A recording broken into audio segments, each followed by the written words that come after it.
Bismillahirrahmanirrahim. Assalamualaikum warahmatullahi wabarakatuh. Puji syukur kami panjatkan kepada Allah Subhanahu wa Ta'ala yang telah memberikan rahmat dan karunia-Nya sehingga kami dapat melakukan presentasi dengan materi yang berjudul Sumber Ajaran Islam. Tidak lupa kami juga ucapkan terima kasih kepada seluruh anggota kelompok 2 yang telah mendukung serta membantu dalam proses pengerjaan makalah, presentasi, dan presentasi ini. Presentasi ini kami buat untuk menyelesaikan salah satu tugas mata kuliah Pendidikan Agama K07 dengan dosen pengampu Ibu Wirdawati Zawawi.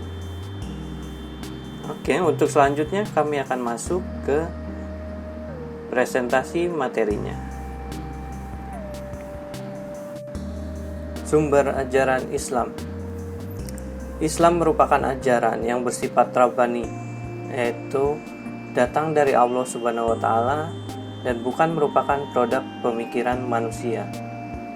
Sumber rabbani agama Islam adalah Al-Quran dan Sunnah. Sunnah dipandang sebagai sumber rabbani sebab pada hakikatnya Sunnah ini pun adalah wahyu dari Allah Subhanahu wa Ta'ala. Ahli Sunnah wal Jamaah Hamka 1985 berpendapat bahwa sumber hukum Islam adalah Al-Quran, Sunnah, Ijma, dan Qiyas. Tetapi sebagian ahli berpendapat hanya 3, yaitu Al-Quran, yang kedua Al-Hadis, yang ketiga Ijtihad. Penyebutan ketiga sumber tersebut menunjukkan urutan dan jenjang pengaplikasiannya, yakni apabila ditemukan suatu masalah yang memerlukan pemecahan, maka pertama-tama dicari adalah Al-Quran.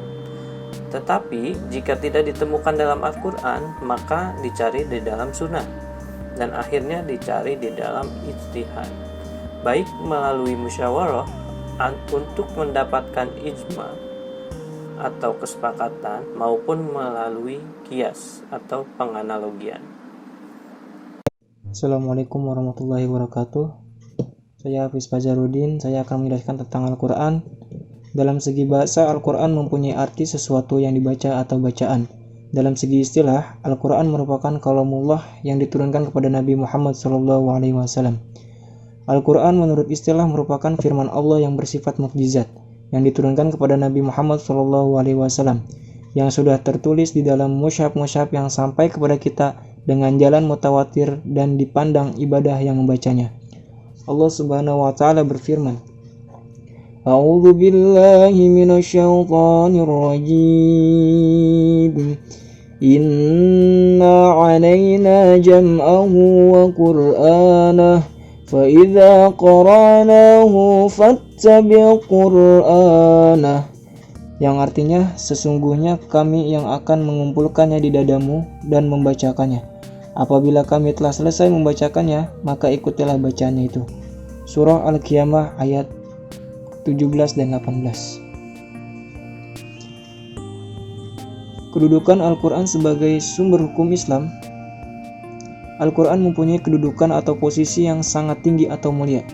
Al-Quran adalah sumber utama dan pertama sehingga semua persoalan harus merujuk dan berpedoman kepada Al-Quran. Hukum Islam didapat dari dalil-dalil yang terperinci dalam Al-Quran, As-Sunnah, dan beberapa metode yang realisasikan kepada dua sumber utama tersebut. Tetapi apabila ada pernyataan atau dalil-dalil yang samar, mustasyabihat, perlu digali lebih lanjut menggunakan kemampuan akal yang dapat disebut dengan ijtihad. Allah Subhanahu wa Ta'ala berfirman, A'udzu billahi minasyaitonir rajim. Inna anzalna ilaikal kitaba bil haqqi litahkuma bainan nasi bima araka Allah wa la takun lil khainina khasima. Yang artinya, sungguh kami telah menurunkan kitab Al-Quran kepadamu Muhammad membawa kebenaran. agar engkau mengadili antara manusia dan apa yang telah diajarkan Allah kepadamu. Dan janganlah engkau menjadi penentang orang yang tidak bersalah karena membela orang-orang yang berkhianat. Quran Surat An-Nisa ayat 105. Dari ayat di atas kita bisa memahami bahwa Al-Quran merupakan kitab yang berisi sebagai petunjuk dan peringatan bagi orang-orang yang beriman. Dan Al-Quran merupakan sumber dari segala sumber hukum, baik dalam konteks hukum yang terdapat dalam kitab suci Al-Quran, karena Al-Quran juga bersifat rinci dan sangat jelas pengertiannya. Dan juga ada yang bersifat umum dan perlu pemahaman yang mendalam untuk memahaminya. Terima kasih. Assalamualaikum warahmatullahi wabarakatuh.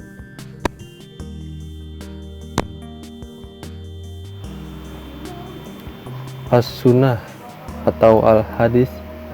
Pengertian Al-Hadis dikemukakan oleh Juruhul Muhaddisin adalah ialah suatu yang disandarkan kepada Nabi Muhammad SAW, baik berupa perkataan, perbuatan, pernyataan atau takrir dan yang seumpamanya. 4 macam Al-Hadis yang digolongkan muhaddisin. 1. Ucapan. 2. Perbuatan. 3. Penetapan atau pembiaran. 4. Sifat dan keadaan himmah Rasulullah SAW. Hubungan Al-Quran dan Hadis. As-Sunnah menguatkan hukum yang ditetapkan Al-Quran. As-Sunnah memberikan rincian terhadap pernyataan Al-Quran yang bersifat global. As-Sunnah memberikan pengecualian terhadap pernyataan Al-Quran. As-Sunnah menetapkan hukum yang tidak ditetapkan oleh Al-Quran. Bismillahirrahmanirrahim. Assalamualaikum warahmatullahi wabarakatuh. Ijtihad diartikan ijtihad dari segi bahasa adalah sungguh-sungguh. Menurut istilah, ijtihad adalah mengerahkan segenap kemampuan berpikir untuk mencari dan menetapkan hukum-hukum syara dari dalil-dalilnya yang tafsili atau terperinci. Menurut istilah ulama usul fikih, ijtihad adalah mengerahkan segenap kemampuan secara maksimal untuk mengistibatkan, menetapkan hukum atau untuk menerapkan hukum. Sedangkan orang yang melakukan ijtihad dinamakan sebagai mujtahid.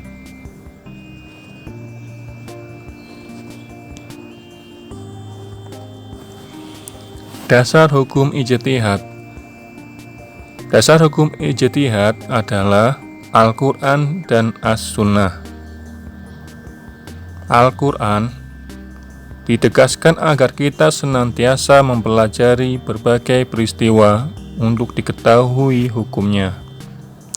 Al-Hadis, Athar sahabat,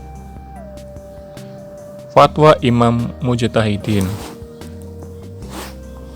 Berkata Imam Malik, "Aku ini hanya seorang manusia yang mungkin salah dan mungkin benar. Maka periksalah pendapat-pendapatku, segala yang sesuai dengan Al-Quran dan As-Sunnah, ambillah ia, dan segala yang tidak sesuai, maka tinggalkanlah." Tujuan ijtihad. Tujuan ijtihad adalah untuk menggalai dan mengistibatkan, menetapkan berbagai macam hukum yang berkenaan dengan kemaslahatan hidup manusia sesuai dengan perkembangan hidup mereka yang belum ada ketetapan hukumnya secara pasti di dalam Al-Quran dan Sunnah Nabi Muhammad SAW. Metode ijtihad.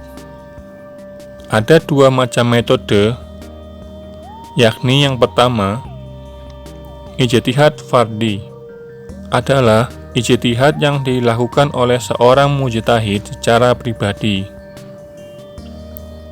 Metode kedua, ijtihad jami atau ijma, adalah ijtihad yang dilakukan oleh para mujtahid secara berkelompok. Dalam pelaksanaannya, ijtihad terbagi menjadi 4, yaitu pertama ijma, kedua qiyas, ketiga ihtisan, keempat masalihul mursalah.